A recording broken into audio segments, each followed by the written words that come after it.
Hi guys, this is Rohan and you are watching Decoded by Spartivision. चांद पे गए हुए इंसानों को अब 50 साल से भी ज्यादा हो गया है और उसके बाद ज्यादातर जो भी हमने स्पेस एक्सप्लोरेशन किया है वो स्पेस स्टेशंस तक ही लिमिटेड है, which are by the way only 400 kilometers above our heads.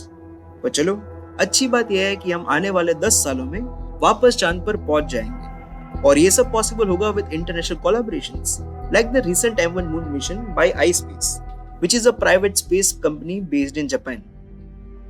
ये लॉन्च हुआ है SpaceX के Falcon 9 रॉकेट से, जिसमें यूएई का राशिद रोवर जा रहा है, जिसके कैमरास जहां फ्रेंच स्पेस एजेंसी ने बनाया है, तो वही प्लाज्मा सैम्पलर जो है वो यूरोपियन स्पेस एजेंसी ने बनाया है। इसके साथ ही एक 250 ग्राम्स का टेनिस बॉल साइज रोवर भी है जो कि जापानी स्पेस एजेंसी ने बनाया है। And lastly 3 imaging and navigation related payloads भी है which are made by Canadian Space Agency. And one more interesting example is the robotic as well as human moon exploration program, the Artemis mission, which is again an international collaboration program led by NASA along with 3 partner agencies which are European, Japanese and Canadian space agencies. तो इसी तरह के international collaborations plus different countries like USA, Japan, China and of course India, इन सब के independent effort से ही possible होगा the return of homo sapiens on the moon. और इस बार सिर्फ फुटप्रिंट्स छोड़कर या फिर रॉक सैंपल्स कलेक्ट कर ही नहीं आना है, बल्कि वहां रहने जाना है। इंसानों में हमेशा से क्यूरियोसिटी रही है to understand this universe beyond earth. नए नए इनोवेशंस एंड रिसर्चेस हमें अर्थ पे भी सस्टेन करने में काफी मदद करते हैं, जैसे कि एस्ट्रो डिटेक्शन हमें फ्यूचर में आने वाले पोटेंशियल डिजास्टर से बचा सकता है। पर आज भी बहुत सारे ऐसे सवाल हैं जिनका जवाब हमें नहीं मालूम और इसके लिए हमें और भी काफी एक्सप्लोर करने की जरूरत है। तो सबसे पहले तो हम स्टार्ट करेंगे इस जर्नी को बाय अंडरस्टैंडिंग आवर ओन अर्थ, कि कैसे ये फॉर्म हुआ था और कैसे इसकी इवोल्यूशन हुई थी। और ये सब हम सिर्फ अर्थ पर रहकर नहीं कर सकते, क्योंकि अर्थ की फंडामेंटल साइकिल्स ही कुछ इस तरह की है कि वो हमारे सर्वाइवल के लिए वो अपनी ही हिस्ट्री को मिटा रही है।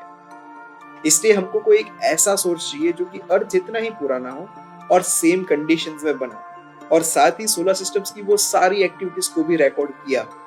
सो what can be more similar to our earth than the moon, क्योंकि कभी वो भी तो अर्थ का ही हिस्सा था जो कि एक इम्पैक्ट की वजह से हमसे सेपरेट हो गया था। तो फिर चलते थोड़ा चांद की तरफ और समझते वहां की कंडीशंस के बारे में। तो सबसे पहले हमें ये पता है कि वहां ना ही कोई एटमॉस्फेयर है, ना ही सांस लेने तक के लिए हवा, और वहां तो कोई मैग्नेटोस्फीयर भी नहीं है जो कि हमको सन या फिर आउटर स्पेस रेडिएशन से बचा सके। ऊपर से टेम्परेचर का तो अलग ही खेल है, वहां पर -150 से लेके 180 डिग्री सेल्सियस तक चला जाता है। तो फिर ऐसे एक्सट्रीम कंडीशंस में हम सस्टेनेबल एक्सप्लोरेशन की शुरुआत ही कैसे करें? So just like on Earth, we will start building our habitats on the moon, with of course monitored air quality as well as temperature control. और जहाँ तक बात रहती है harmful space radiation से बचने की, तो भाई उसका तो सीधा सीधा एक ही तोड़ है, keep your walls thick. और अगर किसी भी चीज की जरूरत पड़ती है, so to get these supplies, हम बहुत इजीली मून से अर्थ आ सकते हैं, क्योंकि अब तक की हिस्ट्री में space transportation is currently the cheapest और ये आने वाले टाइम में और भी सस्ता हो जाएगा। पर क्या चांद पे ऐसे हैबिटेट्स बनाने के लिए अर्थ की सप्लाईज पर डिपेंडेंट रहना काफी होगा अगर हमें चांद के अलावा भी एक्सप्लोर करना है? क्योंकि जैसे जैसे अर्थ से दूरी बढ़ेगी तो भाई सप्लाईज हम तक आता है तो हम ही नहीं बचेंगे। तो फिर इस केस में क्या किया जा सकता है? तो एक सिंपल सॉल्यूशन तो यही है कि मून के रिसोर्सेज को ही यूज करके उस लायक बना दो कि अर्थ की सप्लाईज की नीड ही खत्म हो जाए। और इस चीज को स्पेस एक्सप्लोरेशन में इन सिटू यूटिलाइजेशन भी कहा जाता है। और फिर क्या, मून पर रहकर ही आउटर स्पेस एक्सप्लोर करना पॉसिबल हो जाएगा।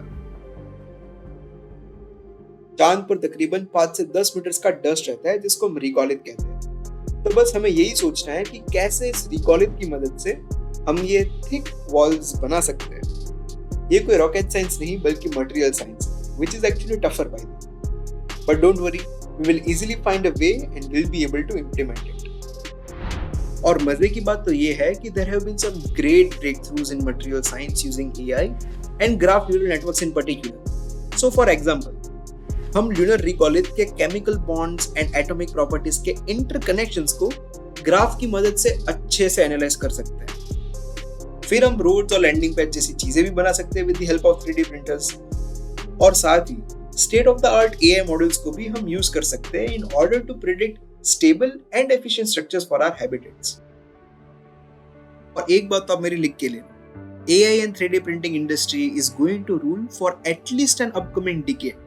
और अगर आपको भी मेरे जैसे AI फैसिनेटिंग लगता है और जानना चाहते हो कि कैसे हम AI को यूज कर सकते हैं for autonomous rocket landings, then do check out our training program for the same project जो कि स्टार्ट होने वाला है फ्रॉम जनवरी। और इस प्रोग्राम की लिंक आपको इस वीडियो के डिस्क्रिप्शन में आराम से मिल जाएगी, जिसको आप चेकआउट कर सकते हो। और अगर आपको प्रोग्राम ओवरऑल अच्छा लगता है, फैसिनेटिंग लगता है, तो you can just go ahead and enrol in it. तो ये तो हो गया रहने का बंदोबस्त with the help of 3D printing and AI। पर अब बेसिक ह्यूमन नीड्स का क्या, जैसे कि oxygen, drinking water, eating food, और फोन भी तो चाहिए होगा इंस्टाग्राम यूज करने के लिए, वरना भाई रील्स कैसे देखोगे चांद पर। तो इन सब का इंतजाम कैसे होगा, लेट्स लुक इनटू इट। तो जो रिगोलिथ एक्चुअली सिलिकेट अबंडेंट होती है, उससे हम ऑक्सीजन एक्सट्रैक्ट कर सकते हैं, क्योंकि सिलिकॉन प्लस ऑक्सीजन बनाता है सिलिका, और ये काफी ज्यादा अमाउंट में अवेलेबल है। इतना ज्यादा कि हर 1 किलोग्राम रिगोलिथ में 400 ग्राम तक ऑक्सीजन मिल सकता है। तो हम सिंपली यहाँ से ऑक्सीजन को एक्सट्रैक्ट कर लेंगे और रिमेनिंग जो भी मेटल्स होंगे उसको हम यूज कर सकते हैं to build all sorts of things using 3D printers. And similarly water ice भी हमें मिल जाएगा मून के शैडो रीजन्स और पोल से। पर यार ये पानी आया कहाँ से चांद पर? अगर वहां पे टेम्परेचर्स 180 डिग्री तक पहुंच जाते हैं तो क्या पानी इवेपोरेट नहीं होता होगा क्या? बिकॉज वहां पे तो कोई एटमॉस्फेयर भी नहीं है जो कि पानी को ट्रैप कर दे। Well, when you have lots of comets carrying water crushing on the moon, बहुत सारा पानी ट्रैप हो जाता है उन जगहों पे जहाँ पे सनलाइट बिल्कुल नहीं पहुंच पाती, और उसके चलते पानी इवेपोरेट नहीं होता, और ऐसे रीजन्स को हम कहते हैं cold traps. And in the upcoming decade we will find ways to precisely map and extract water from these traps. In fact, 2025 तक यूरोपियन स्पेस एजेंसी प्लान कर रहा है package for resource observation and in Situ prospecting for exploration, commercial exploitation and transportation mission. I know it's a pretty long name, but yeah, in short we can call it a prospect mission. और ये mission plan हो रहा है to access potential resources on the moon and prepare technologies जो कि इन resources को future में एक्सट्रैक्ट करने के लिए यूज हो सकती है। Now, water is really very essential for space exploration.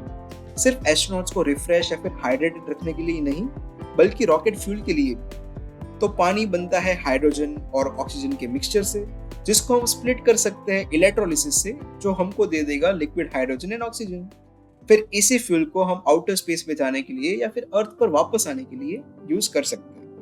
And then we can also start building greenhouses to grow food for us on the moon.